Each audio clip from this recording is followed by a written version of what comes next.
Futbol olamidagi eng so'nggi xabarlarni yetkazishda davom etamiz.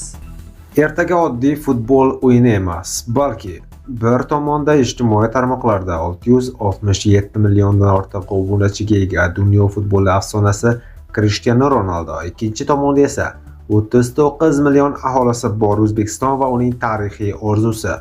Ertaga maydonda nafaqat ikki jamoa, balki ikki hikoya to'qnashadi. Bir tarafda dunyo yulduzi, ikkinchi tarafda esa o'zini butun dunyoga tanitishga intilayotgan millat. Bu bahsni millionlab muxlislar kuzatadi, butun dunyo nazarini O'zbekistonga qaratadi. Shuning uchun ertangi o'yin oddiy uchrashuv emas, bu o'zbek futboli uchun tarix yozish imkoniyati. Olg'a O'zbekiston, biz senga ishonamiz. Assalomu alaykum aziz futbol muxlislari. Ertaga Jahon chempionati guruh bosqichida O'zbekiston terma jamoasi Portugaliyaga qarshi muhim bahs olib boradi. Uchrashuv Amerikaning Houston shahrida bo'lib o'tadi.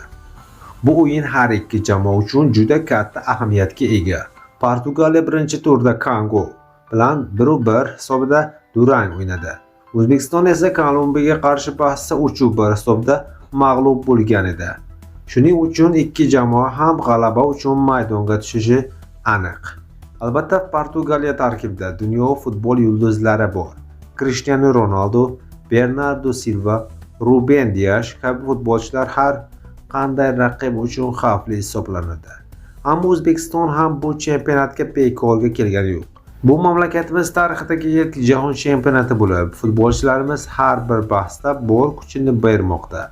Murabbiy Fabio Cannavaro shogirdlari Kolumbiyaga qarshi o'yinning ikkinchi bo'limida yaxshi harakat qilganini ta'kidladi.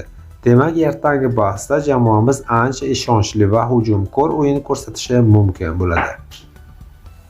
Bu uchrashuvda muxlislarimiz eng avvalo jamoaviy o'yin, intizom va kurashchanlikni kutishmoqda.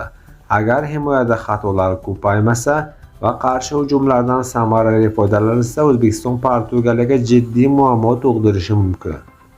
Mening fikrimcha, qiziqarli va keskin bahs bo'ladi. O'zbekiston futbolchilari maydonga chiqib mamlakat sharafini munosib himoya qilishga harakat qilishadi. Siz qanday hisobni taxmin qilyapsiz? Izohlarda o'z fikringizni yozib qoldiring. O'zbekiston terma jamoasiga omad tilaymiz.